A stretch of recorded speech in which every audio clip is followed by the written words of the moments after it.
Hey Harvest Ridge, this is Jed and I'm with Todd Winters and we're hanging out at Todd's house. Todd's also a part of my core group and we've been talking about what God's been doing at Harvest Ridge the last 40 days. And we wanted to remind you that this Sunday we're going to be celebrating the 40 days in the Word. During the morning we asked that you would come prepared to talk about what God's been doing in your life, what God's been doing in your family, what God's been doing in your core group. And you'll have an opportunity during the service just to offer up these words of thanks. And then in the evening from 4 to 6, we're gathering as a church. The community is also coming because of Trunk or Treat, and we're going to be celebrating. It's a huge block party. Talk to your core groups about how you're going to be involved, but please come.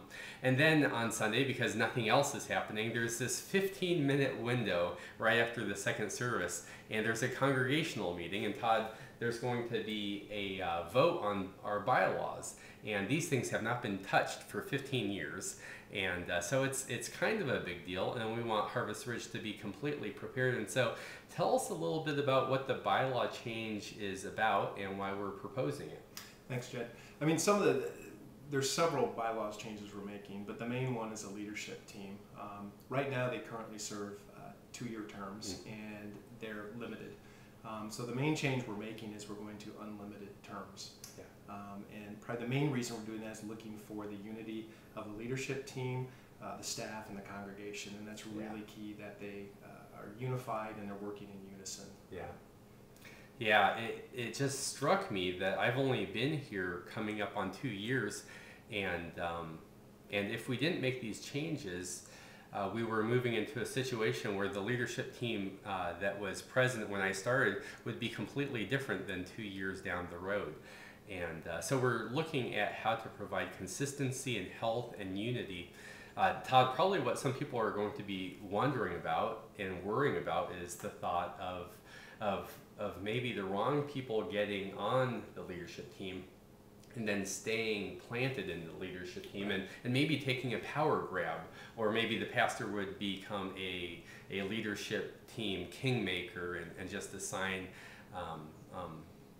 certain people that he would favor or she would favor. Tell us why that's not the case. That's something we obviously considered, and checks and balances were very key. So each person on the leadership team will be reaffirmed, if you will, not only by the leadership team, but by the nominating committee. Yeah. And then also they'll be put up for a vote every 2 years. Yeah. So if we're reaffirmed before the congregation, that's the same as it's always been. That's a 2/3 vote of the membership that's attending that day for the congregational meeting. So we have the checks and balances in place. We're doing staggered terms. We want to make sure that we don't have a set of group of people that are just serving on and on. Yeah. So we feel with those things in place, it allows not only things that are working well now, but will allow new members, new folks, that fresh folks, if you will, that want to partake or serve, have a calling to serve on the leadership team. Good, good. So if you feel like God is continuing to call you to serve, you'll be reaffirmed by the leadership team. You'll be reaffirmed by the congregation. The pastoral staff will have some input,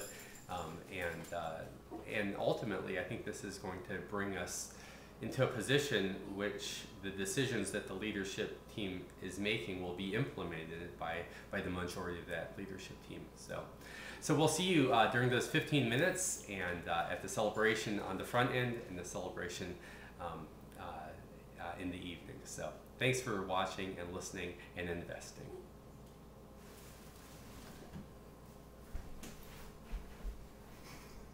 Could we do it again? Yeah.